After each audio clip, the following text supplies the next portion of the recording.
우리 하나님의 말씀 보시겠습니다. 하나님의 말씀은요, 로마서 1장 18절에서부터 23절까지 있는 말씀입니다. 신약성경 239페이지 정도쯤에 있습니다. 로마서 1장이고요, 18절 말씀부터 23절까지 있는 말씀을 저와 여러분들이 한 절씩 한 절씩 주신 말씀 교독하시겠습니다. 찾으신 줄 알고 제가 먼저 18절 있습니다. 하나님의 진노가 불의로 진리를 막는 사람들의 모든 경건하지 않음과 불의에 대하여 하늘로부터 나타나나니 이는 하나님을 알만한 것이 그들 속에 보임이라.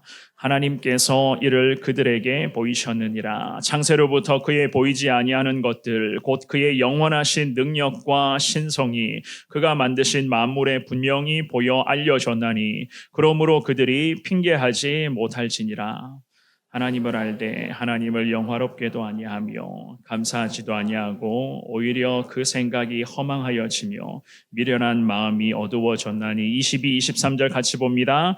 스스로 지혜 있다 하나 어리석게 되어 썩어지지 아니하는 하나님의 영광을 썩어질 사람과 새와 짐승과 기어다니는 동물 모양의 우상으로 바꾸었느니라. 아멘. 오늘 주시는 이 귀한 말씀에 하나님의 마음을 온전히 잘 깨달아 주신 말씀대로 우리가 더 복음 전하며 영혼 살리는 데에 최선을 다하겠습니다. 이 마음으로 주님 앞에 결단하며 기도하시는 저와 여러분들 되시기를 주님의 이름으로 축원합니다. 우리가 흔히 사용하는 말들 중에서 이런 말이 있습니다. 매를 벌다. 매를 벌다는 이 말을 아마 잘 아실 거예요. 무슨 의미인지 정확하게 어학사전을 한번 찾아보니까 이렇게 설명을 합니다. 매를 벌다, 야단 맞을 일을 만들다. 이렇게 그 뜻을 풀이를 해놓았습니다. 야단 맞을 일을 만든다. 우리가 보통은 자녀들을 양육을 할 때에 부모님들이 자녀들에게 이러한 이야기들을 많이 하셨을 것 같아요. 또 매를 벌고 있구나. 또 매를 버네라고 하는 그러한 말씀들. 물론 자녀들이 그렇습니다. 굳이 하지 않아도 되는 행동이나 말들을 할 때에 우리 부모님들이 자녀들을 향해서 매를 벌고 있다는 그러한 말씀을 종종 하셨잖아요. 정치하시는 분들도 마찬가지입니다. 요즘도 그렇습니다. 정치 논리 진영에 따라서 상대 진영을 향해서 정치하시는 분들이 매를 벌고 있다는 그러한 표현들을 종종 사용하는 것을 지금도 우리는 보고 있습니다. 그런데 이 매를 벌다는 이 말을요, 우리 신앙생활의 현장에서도 사실 마찬가지예요.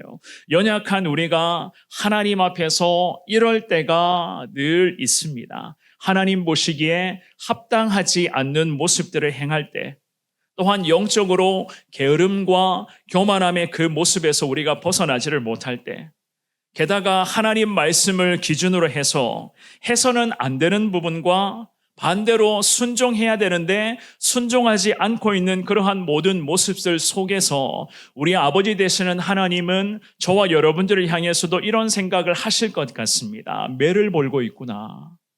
또 매를 벌고 있네 라는 그러한 마음을 하나님 역시나 가지실 때가 참 많이 있을 것 같아요. 제가 지금까지 말씀드렸던 이러한 부분에서 여러분들은 과연 어떠신지 모르겠습니다. 지금 이 자리에서 예배를 드리는 저와 여러분들, 하나님 보시기에 과연 어떻게 생각을 하십니까? 여러분들은 자유롭다. 나는 해당이 안 돼. 내 이야기는 아니야. 저런 건 다른 성도들에 관련된 이야기지 나는 해당이 안 된다. 혹시 이 마음을 가지신 분들이 있으신지 모르겠어요. 그런 마음을 가지신 분들 혹시라도 있다면 하나님 지금도 우리들에게 또 매를 벌고 있네? 이렇게 생각하실 수도 있을 것 같습니다. 오늘 우리는요, 바울 서신의 많은 성경 중에서 복음의 가장 핵심적 메시지를 담고 있는 로마서의 말씀을 살펴볼 예정입니다. 특별히 로마서의 시작이라고 할 수가 있는 이 1장의 말씀을 통하여서 하나님의 진노를 유발하는 원인과 그리고 하나님의 진노에서 벗어나서 새로운 인생으로 거듭나기 위해서 과연 우리가 어떻게 행하여야 되는가, 그 순종의 가르침들을 오늘 주시는 말씀을 통해서 통해서 잠시 살펴보고자 합니다. 이 주시는 말씀을 통하여서 전도를 위해서 3명 이상의 영혼을 품고 기도하는 우리가 하나님 말씀을 통해서 온전한 은혜를 누리며 하나님의 마음을 우리부터가 잘 깨닫기를 원합니다. 주님, 이 시간 가운데 우리에게 하나님의 마음을 보여주옵소서. 주님께 그렇게 기도하시면서 말씀을 통해서 귀한 은혜를 누리는 저와 여러분들 되시기를 주님의 이름으로 축원합니다. 우리는 오늘 본문의 말씀을 통해서 진노를 유발시키는 자들의 모습과 그리고 이 하나님의 진노를 어떻게 우리가 벗어날 수 있는지를 2가지로 구분하여 살펴보기를 원하는데요. 그 중에서 첫 번째입니다.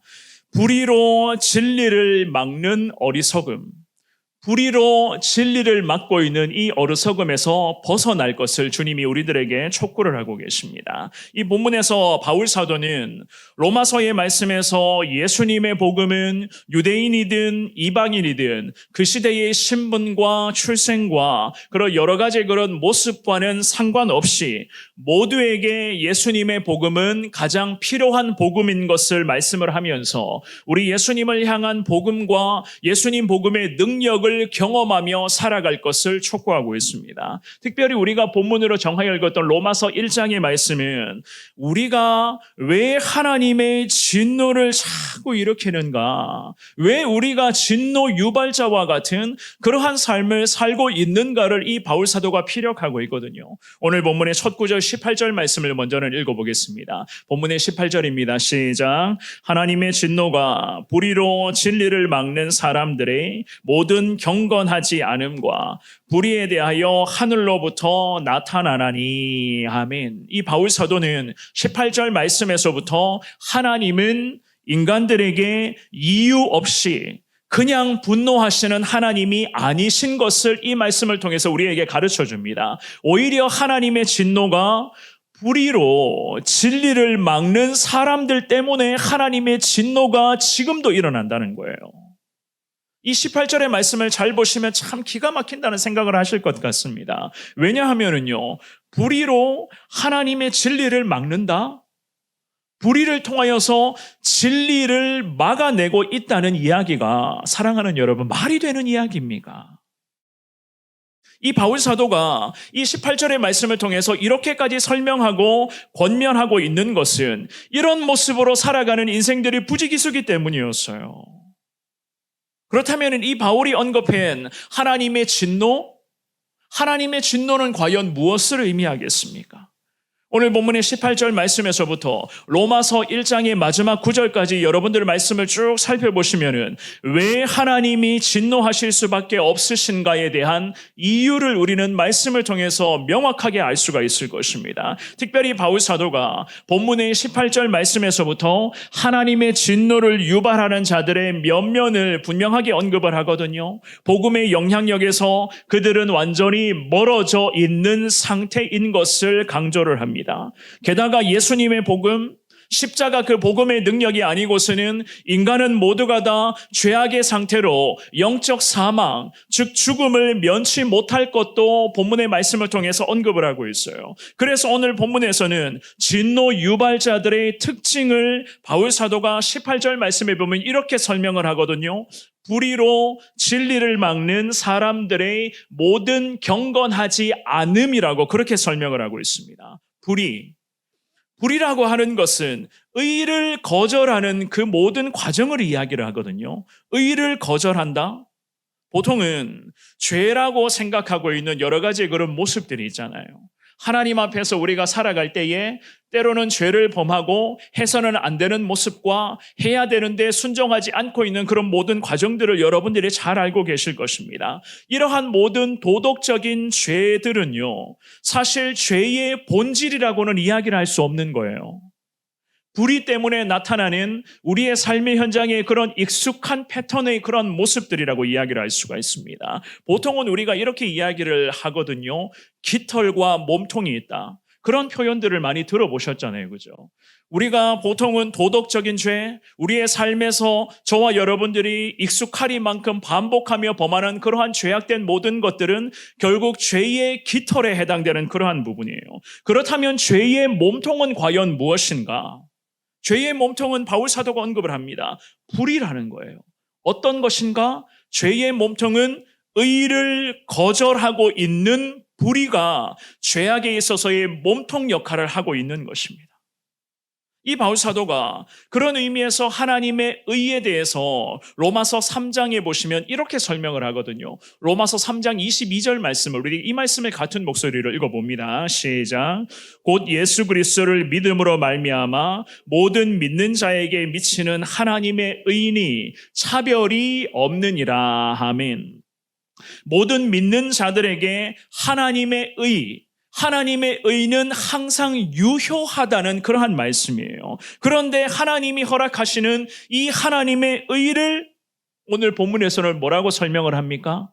인간이 하나님의 의를 지금도 거절하고 있다. 그것을 막아내고 있다고 그렇게 말씀을 하는 거예요. 복음을 거절한다는 겁니다. 복음을 거절하고 있으니 인간은 결국 영적인 타락의 길로 곤두박질 칠 수밖에 없는 겁니다. 그래서 오늘 본문의 말씀에서 영적 타락의 길로 곤두박질 치고 있는 인생들에게 나타나고 있는 공통적인 모습이 있는데 그 공통의 모습에 대해서 바울 사도가 18절 말씀에서 진리를 막는 사람들이라고 그들의 인생을 향해서 성경은 그렇게 말씀을 하고 있는 거예요. 진리를 사람이 막아내고 있다. 무엇으로? 죄로, 결국 불의로 하나님의 진리가 내 인생 가운데 들어오지를 못하게 막아내고 있다는 거예요. 진리라고 하는 것은 사랑하는 여러분, 단순히 지적인 동의를 구하는 그러한 용어가 아니라는 겁니다. 성경에서 말하는 진리, 우리 기독교 신앙에서 말하는 진리는 무엇입니까? 진리라고 하는 것은 당연히 하나님의 의, 하나님의 뜻, 하나님의 말씀이 진리인 것을 믿을 수 있기를 주의 이름으로 축원합니다. 그런데 지금의 시대의 사람들은 오늘 본문의 18절로 가시면 18절 말씀에서 언급을 합니다. 모든 경건하지 않음과 불의를 가지고 진리를 막아내고 있다. 진리를 막아내고 있다고 이야기를 해요. 불의를 가지고. 불의라고 하는 것은 악함이나 부정직한 모습들이나 여러 가지 그런 많은 죄악된 것들을 다 포함하는 이야기들이겠죠. 그죠? 이러한 삶의 행위로 진리의 말씀, 예수 그리스도의 십자가 복음이 내 안에 들어오지 못하도록 예수님의 복음이 선포되는데 내 안에 악한 모습, 내 안에 여전히 자리 잡고 있는 죄악의 뿌리 때문에 예수 그리스도의 복음의 진리가 지금도 내 안에 들어오지를 못한다는 거예요. 하나님을 경멸하는 마음으로 예수님 복음의 진리를 지금도 막아서는 사람들이 부지기수라는 겁니다. 그러니 생각해 보십시오. 복음의 진리가 자기 안에 부정직과 불의함을 통하여서 들어오지를 못하는 상태, 그 사람의 영혼은 과연 어떻게 되겠습니까? 그 사람의 영혼은 얼마나 피폐해지겠습니까? 삶이 피폐해진다는 것은요, 단순히 죄가 많아서 죄악이 넘쳐나기 때문에 그 사람이 피폐해진다? 물론 이런 의미도 있습니다만은 오늘 본문의 말씀을 보면서 우리가 상대를 향해서 내 주변의 사람들을 보면서 영혼이 피폐한 사람들의 모습에서 진단해 보라고 한다면 오늘 본문의 말씀은 뭐라고 이야기합니까? 예수님의 복음을 결국 거부하고 있기 때문에 저 사람의 삶이 저렇게까지 피폐해지고 있다는 거예요. 삶과 영혼이 피폐해지고 있다. 우리 교회가 전도에 집중하며 간절하게 기도하는 시간을 지금도 보내고 있습니다. 전도의 현장에서 사랑하는 여러분, 이러한 분들을 많이 만나보셨을 거예요. 이렇게 질문하시는 분들이요, 하나님이 어디 있는지 보여줘봐. 예수님이 누군지 좀 가르쳐줘봐. 보여주면 내가 믿을게. 저한테도 그렇게 이야기하시는 분들이 종종 계십니다. 목회자인 제가 아무리 성경으로 말씀드리고 권면하고 다 이루고 이해시키려고 해도 똑같은 이야기를 반복하시는 분들, 항상 나한테 보여줘봐. 뭐가 좋은데? 좀 좋은 것을 좀 가르쳐줘봐. 보통 이 지역에 사시는 어르신들은 저한테 항상 보여줘봐. 좀 가르쳐줘봐. 이렇게 말씀을 많이 하시더라고요. 제가 예전에 약주를 잔뜩 하신 상태로 어느 어르신이 교회로 찾아온 적이 있었어요. 그 어르신이 교회를 구경시켜달라고 저한테 그런 말씀을 하시더라고요. 그래서 좀 약주 냄새가 계속 나고 있는데도 모시고 1층부터 6층까지 쭉 구경을 시켜드렸습니다. 그리고 6층에 데리고 가서는 그 어르신을 앉혀놓고 한참 이야기를 했어요. 이야기도 더 들어보고 그분이 하시는 그런 원망, 불평, 그 마음에 좀 한이 있으시더라고요. 실컷 들어주고 제가 교회에 나오시라고 예수님의 복음을 통해서 신앙생활 같이 한번 해보자는 말씀을 드렸습니다. 그러니 그때부터 똑같은 말을 하시는 거예요. 나한테 좀 보여줘봐. 나한테 예수님을 좀 보여주려는 거예요. 그래서 제가 어떻게 보여드리겠습니까? 그래서 저를 보십시오. 제가 이렇게 하루하루 감사하며 행복하게 살아가고 있는 저를 보시고 교회에 나오시면 좋겠습니다. 제 안에 있는 예수님이 있기에 저를 보시고 제가 교회에 나오시면 좋겠습니다. 이런 말씀을 한 적이 있어요. 그런데 그분은 지금까지도 한 번도 오시지를 않았습니다. 성경은요, 이러한 인생을 향해서 불의로 진리를 막아버리고 있는 인생이라고 그렇게 말씀을 합니다. 그러면서 이런 말씀을 덧붙이시거든요. 로마서 1장의 28절 말씀을 한번 읽어보시겠습니다. 28절 말씀 같이 봅니다. 시작. 또한 그들이 마음에 하나님 두기를 싫어하며 하나님께서 그들을 그 상실한 마음대로 내버려 두사 합당하지 못한 일을 하게 하셨으니 아멘. 하나님을 거부하는 데서 하나님의 진노가 생겨날 수밖에 없다는 거예요. 그들의 마음에 하나님을 두기를 싫어하니까 어떻게 한다고요? 우리 하나님이 그들을 그 상실한 마음 상태로 하나님이 내버려 두신다는 거예요. 그러니 합당하지 못한 삶을 살 수밖에 없다. 성경은 복음을 거부하는 사람, 진리를 불의로 막아내는 인생을 이렇게 지금 말씀을 하고 있습니다. 더 기가 막힌 것은요, 하나님의 진노를 이렇게까지 유발시키고 나서는 심판의 시간 앞에 이르러서는 이렇게 말씀을 한다고 이야기를 해요. 오늘 본문의 19절, 20절을 같이 봅니다. 19절, 20절 말씀 시작. 이는 하나님을 알만한 것이 그들 속에 보임이라. 하나님께서 이를 그들에게 보이셨느니라. 창세로부터 그의 보이지 아니하는 것들 곧 그의 영원하신 능력과 신성이 그가 만드신 만물에 분명히 보여 알려졌나니 그러므로 그들이 핑계하지 못할지니라. 아멘. 이 19절 말씀을 먼저 보시면은요, 하나님을 알만한 것이 그들 속에 보임이라. 19절의 상반절은 그렇게 말씀을 합니다. 하나님을 알만한 것이라는 말씀은요, 이미 알려져 있는 것인 그러한 의미를 가지고 있거든요. 이미 예수님의 복음을 저들이 어떻게 해서든지 한 번 이상은 다 들었다는 거예요. 이 예수님의 복음을 어떤 경로를 통해서 누구를 통해서든지 간에 지금 우리 교회가 주중에 전도와 주말 주일에 계속 전도하잖아요. 이러한 통로들을 통해서 이미 불의로 진리를 막는 사람들은 예수님의 복음을 한 번 이상 다 들었다, 알고 있다는 이야기거든요. 그런데 성경은 이렇게 말씀을 합니다. 그 진노 유발자들에게 하나님은 이미 다 보여주셨다는 거예요. 하나님이 보여주신 것들에 대해서 그들의 죄로 인해서 그들은 그 하나님이 보여주시는 복음의 능력을 발견하지 못하는 상태로 살아가고 있다는 그런 말씀을 하십니다. 그래서 하나님은 그들에게 20절 말씀해 보시면은 그의 보이지 아니하는 것들을 보여주셨다. 이미 다 보여주셨다. 그 중에서도 하나님의 능력, 우리 하나님의 은혜, 예수 그리스도를 통해서 영혼을 살리고자 하시는 예수 그리스도의 귀한 십자가의 사랑까지 다 보여주셨다고 말씀을 하세요. 그리고는 20절 하반절에 이렇게 말씀을 하시죠. 그러므로 그들이 핑계하지 못할지니라. 왜 이렇게 말씀을 하십니까? 이미 예수님의 복음을 다 보여주셨다는 겁니다. 이미 우리 전도 팀원들을 통해서 이 지역에 살아가고 있는 영혼, 적어도 주중에 교회 앞에 왔다 갔다 하는 오전 시간 내내 교회 앞에 한두 번 왔다 갔다 하시는 분들은 우리 전도팀 권사님들, 집사님들을 통해서 이미 다 예수님의 사랑을 다 들었어요. 주시는 그 부침개를 먹으면서 예수님의 사랑을 양쪽 옆에 앉아서 권사님들이 계속 전하고 있습니다. 부침개를 먹으면서 계속 그 복음을 듣고 있어요. 적어도 한 번 이상은 이렇게 다 들었던 겁니다. 그런데 하나님은요, 이런 분들을 향해서 나중에 주님의 심판대 앞에 서게 될 때에 그들은 어떻게 한다고요? 핑계댈 수 없다는 거예요. 왜냐하면 이미 다 들었지 않느냐, 이미 다 내가 복음을 전했지 않느냐, 우리 예수님의 마음이거든요. 그렇다면 사랑하는 여러분, 불의로 진리를 막아버리는 이러한 어리석음의 형태를 과연 어떻게 해야지만이 극복할 수가 있겠습니까? 바울 사도가 우리들에게 이러한 말씀을 통하여서 이러한 어리석음에서 벗어날 것을 촉구를 합니다. 15절의 말씀을 읽어보겠습니다. 오늘 본문의 15절의 말씀입니다. 시작. 그러므로 나는 할 수 있는 대로 로마에 있는 너희에게도 복음 전하기를 원하노라. 아멘. 로마에 있는 믿음의 백성들에게도 구원받아야 될, 복음을 들어야 될 사람들에게 이 바울이 복음 전하기를 원한다. 결국 이겁니다. 결국 이거예요.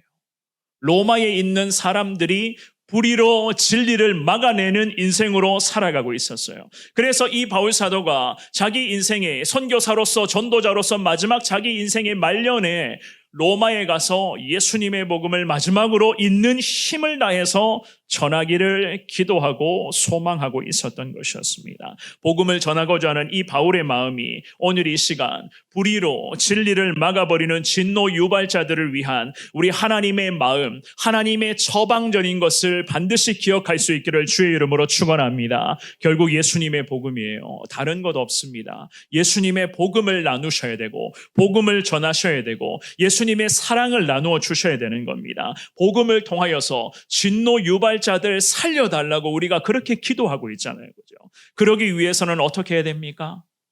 이 바울의 15절의 고백이 여러분들의 신앙 고백 될 수 있기를 주님의 이름으로 축원합니다. 항상 복음을 전하기를 원합니다. 이 마음으로 주님 앞에 우리가 살아가야 하는 거예요. 할 수만 있는 대로 반드시 복음으로 진노 유발자들을 살려내는 데에 우리 성원교회가 충성하며 전도와 선교에 진심으로 주님 앞에 순종하시는 저와 여러분들 될 수 있기를 주님 이름으로 축원합니다. 두 번째입니다. 하나님을 하나님으로 인정하게끔 하셔야 돼요.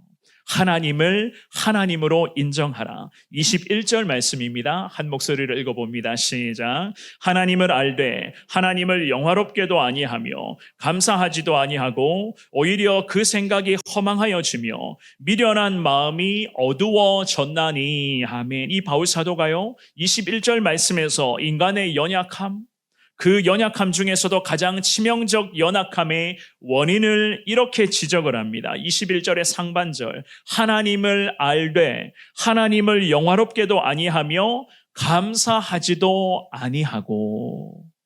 이게 문제라는 거예요. 하나님을 알긴 알고 있다고 말씀을 하죠. 하지만 하나님을 바로 알지는 못하고 있다는 그런 말씀을 덧붙이고 있습니다. 그 중에서도 왜 하나님을 알긴 알되 바로 알지를 못하느냐? 두 가지를 언급하죠. 뭐죠? 감사와 영광이 사라져버렸다는 것. 감사와 영광이 상실되어 있는 상태다. 참 하나님이 아닌 하나님을 그저 우상의 한 종류로만 여기거나 피조물이 만들어 놓은 그런 여러 가지 그런 우상의 종류와 같은 선상에 올려놓고 하나님을 하나님으로만 알고 있다는 그러한 이야기예요. 이것은요, 하나님을 영화롭게 하기는커녕 하나님을 욕되게 하는 그런 하나님 앞에서의 범죄거든요. 특별히 하나님을 하나님으로 인정하지 않는 자들의 특징에 대해서 바울 사도가 21절의 하반절에 이러한 설명을 덧붙이십니다. 오히려 그 생각이 허망하여지고 미련한 마음 때문에 영적으로 영안 자체가 어두워져 있는 그 상태다. 이 21절 말씀에 허망하여지며 허망하다라고 하는 이 단어의 뜻은요, 결과만이 아니라 과정을 뜻하는 그러한 단어거든요. 과정을 뜻하는 말입니다. 계속 비워져 가다, 쓸모없어져 가다. 비워져 가는데 쓸모없다고 생각을 하는데 그 모든 과정을 지금 이야기를 합니다. 하나님을 영화롭게 생각하지 않는 자들은 그 생각 자체에서부터 하나님이 사라지고 있다는 거예요. 하나님의 사랑이 말라가고 있고 주님의 은혜가 전부 다 메마른 그런 상태로 서서히 하나님이 그 인생 가운데 사라져버리고 있는 그 과정을 이야기를 합니다. 게다가 마음의 미련한 상태, 하나님을 알지 못하는 상태, 계속해서 영적 시선 자체가 어두워져 가고 있는 그 상태를 이야기를 하고 있어요. 한마디로 요약해서 말씀드리면 하나님을 하나님으로 인정하지 못하는 상태로서 영과 육이 죽어간다는 거거든요. 생각이 허망하여지고 미련한 마음에서 어두워져 있는 그러한 상태로 곤두박질 치게 된다. 최종 결과는 뭐죠? 영적 사망이라는 겁니다. 사랑하는 여러분, 모르는 상태에서 실수하면 우리는 그럴 수 있다고 보통은 이야기를 많이 하시죠, 그죠? 그럴 수 있다, 실수할 수 있다는 이야기를 합니다. 잘 모르는데 실수할 때 당연한 것이고, 그러한 실수의 과정을 통하여서 그 다음부터는 실수했던 것을 반면교사 삼아 제대로 이행하면 아무 문제 없는 거예요.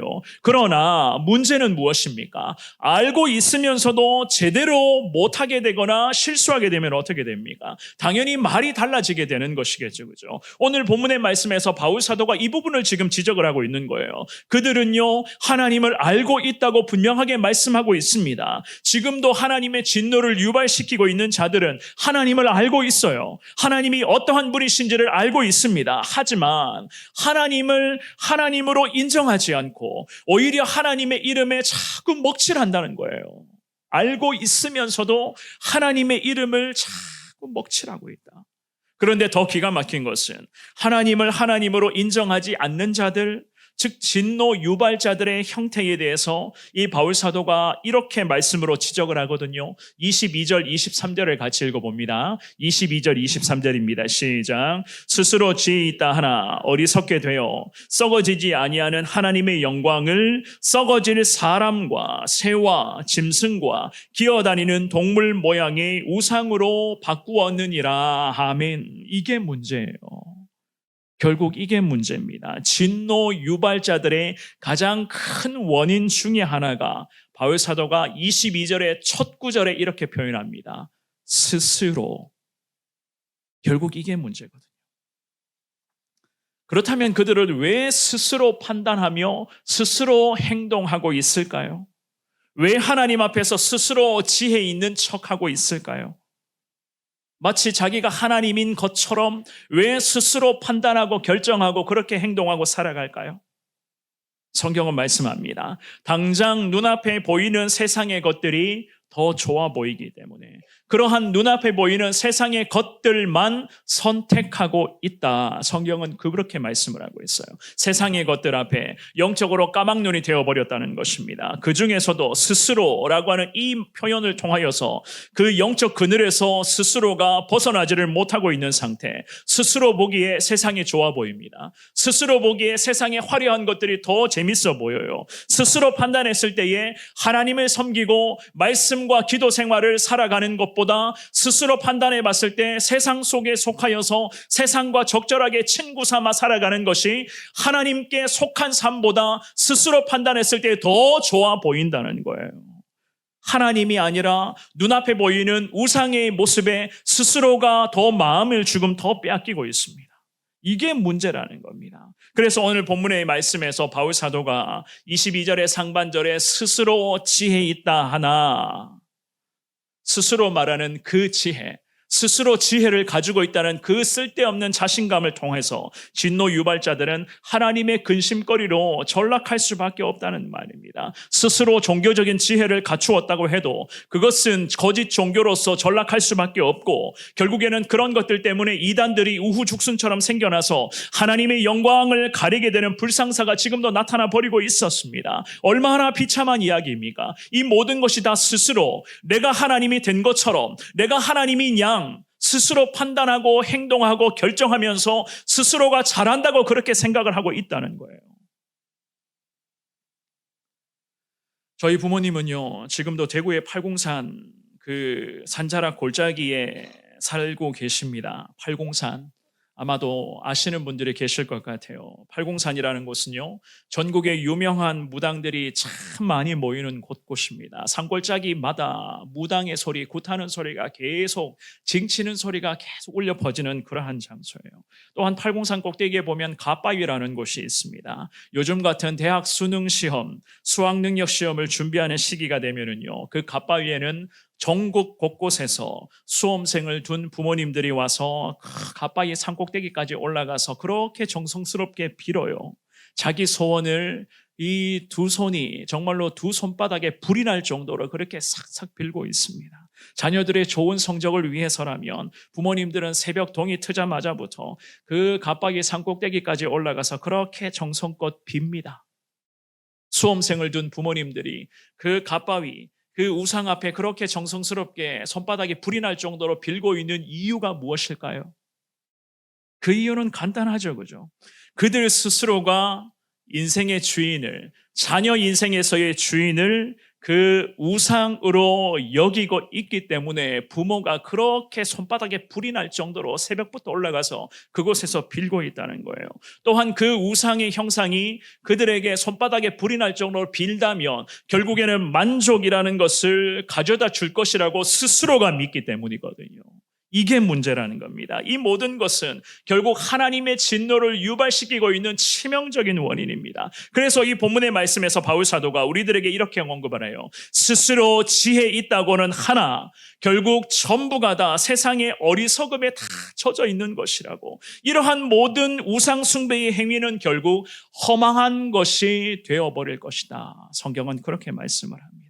23절 말씀 한번 읽어볼까요? 오늘 본문의 23절만 한 번 더 읽어봅니다. 시작. 썩어지지 아니하는 하나님의 영광을 썩어질 사람과 새와 짐승과 기어다니는 동물 모양의 우상으로 바꾸었느니라. 아멘. 인간이 얼마나 거짓된 우상을 만들어 내놓고 하나님의 진노를 유발하는지 이 23절 말씀을 잘 보십시오. 하나님 분명하게 말씀을 합니다. 그들이 결국 썩을 것들로 가지고 와서 하나님의 썩지 않은 것을 자꾸 대체하고 있다는 거예요. 피조물의 형상으로 창조주 하나님을 대신하고자 인간의 어리석음이 이렇게까지 지금 나타나고 있다. 이처럼 사람들은 창조주 하나님 대신에 피조물인 자기들의 그런 욕심을 택하여서 하나님의 진노를 지금도 이렇게 유발시키고 있습니다. 하나님은 영원하신 하나님, 살아계신 하나님, 지금도 우리 모두와 함께 하시는 전지전능하신 하나님이신데 언젠가 죽어서 없어지게 될 그런 사람을 우상으로 만들어 놓고 섬기고 있고,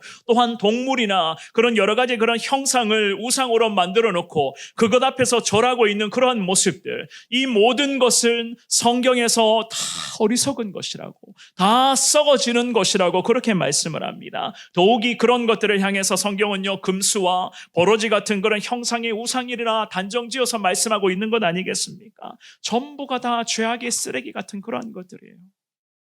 그렇다면 사랑하는 여러분, 이렇게까지 하면서 하나님의 진노를 유발하는 인생을 위해서 우리 믿음의 사람들은 어떻게 해야 되겠습니까? 우리는 과연 어떻게 해야 되겠습니까? 좀 더 범위를 좁혀서 질문 한번 드려볼게요.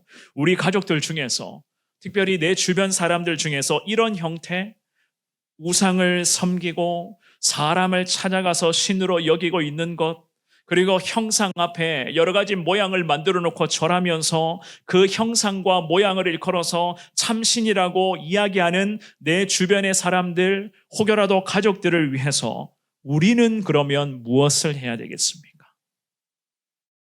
성경은요, 우리가 해야 할 사명을 이렇게 제시를 하고 있습니다. 고린도후서 5장 말씀, 우리 같은 목소리를 읽어봅니다. 고린도후서 5장 18절에서 20절, 하나님 우리들에게 이렇게 충성할 것을 요구하시거든요. 18절에서 20절에 같이 읽어보겠습니다. 시작. 모든 것이 하나님께로부터 났으며 그가 그리스도로 말미암아 우리를 자기와 화목하게 하시고 또 우리에게 화목하게 하는 직분을 주셨으니 곧 하나님께서 그리스도 안에 계시사 세상을 자기와 화목하게 하시며 그들의 죄를 그들에게 돌리지 아니하시고 화목하게 하는 말씀을 우리에게 부탁하셨느니라. 그러므로 우리가 그리스도를 대신하여 사신이 되어 하나님이 우리를 통하여 너희를 권면하시는 것 같이 그리스도를 대신하여 간청하노니 너희는 하나님과 화목하라. 아멘. 이 주시는 말씀에 저와 여러분들이 평생 아멘으로 순종할 수 있기를 주님 이름으로 축원합니다.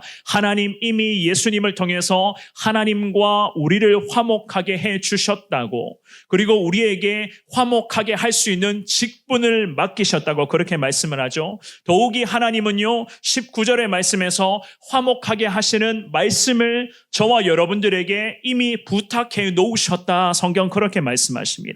그리고 20절 말씀에는 뭐라고 이야기합니까? 상반절에 우리가 오늘 예배를 드리고 이 말씀을 받들고 있는 저와 여러분들이 누구를 대신하여? 예수님, 그리스도를 대신하여 사신되어야 한다.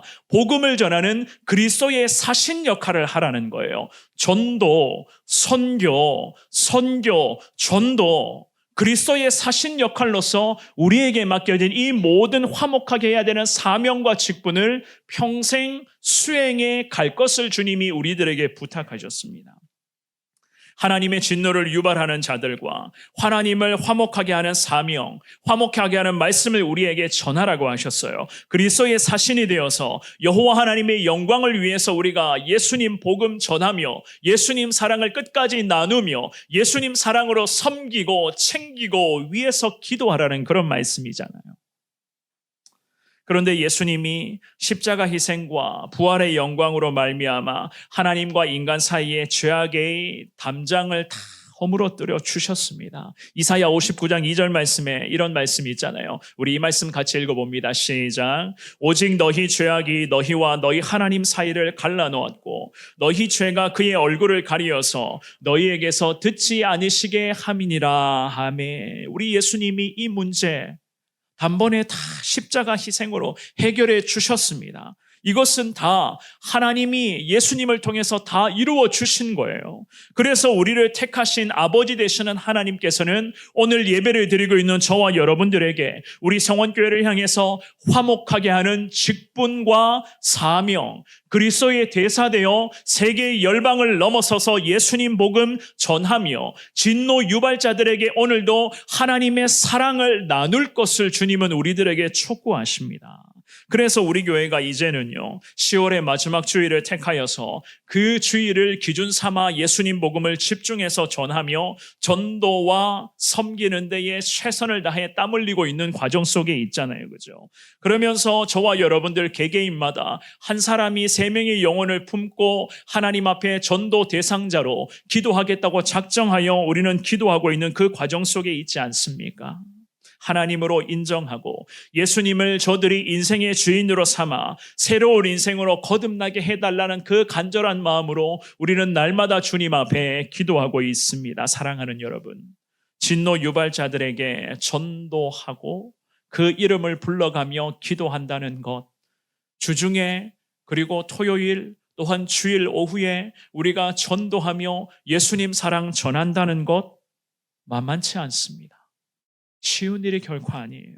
하지만 우리 주님이 우리에게 성경 말씀을 통해서 이미 해야 할 역할과 사명을 주님이 다 가르쳐 주셨습니다. 하나님을 하나님으로 인정하지 않는 자들에게 스스로 지혜 있는 척하고 스스로 하나님인 척 행동하고 살아가는 자들에게 무엇을 하라고요?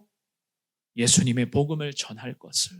고린도후서 5장 말씀에는 그리스도의 대사되어 화목하게 하는 말씀 전할 것을 우리들에게 그렇게 요구하십니다. 우리가 전하면은요, 예수님의 복음의 능력이 성령을 통해서 우리 가운데 나타나게 될 줄 믿습니다. 우리가 그 영혼을 품고 간절한 마음 담아 기도하고 나아간다면 하나님이 우리의 간절한 기도에 품고 있는 태신자들이 언젠가는 아버지 하나님 집으로 돌아올 수 있도록 하나님 그 영혼을 한순간에 만져주시고 주님 거룩한 은혜를 분명히 허락하여 주실 겁니다.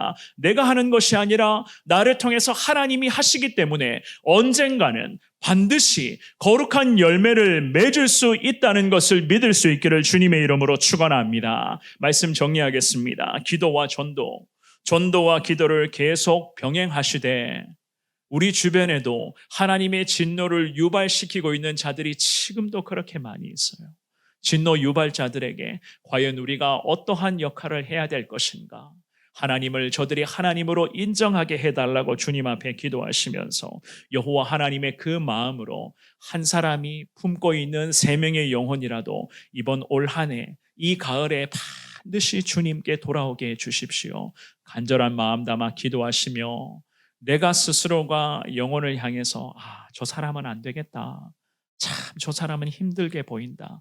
이런 생각하셨다면 주님 앞에 다 내려놓으시고 하나님이 하시면 모든 것 다 가능하게 될 줄 믿습니다. 이 고백으로 더 기도하셔서 주신 말씀 붙들며 날마다 예수님의 사랑을 전하며 기도하고 전도하고 기도하고 선교하는 데에 최선을 다해서 순종하시는 우리 사랑하는 성원교회 모든 성도님들 되시기를 주님의 이름으로 축원합니다.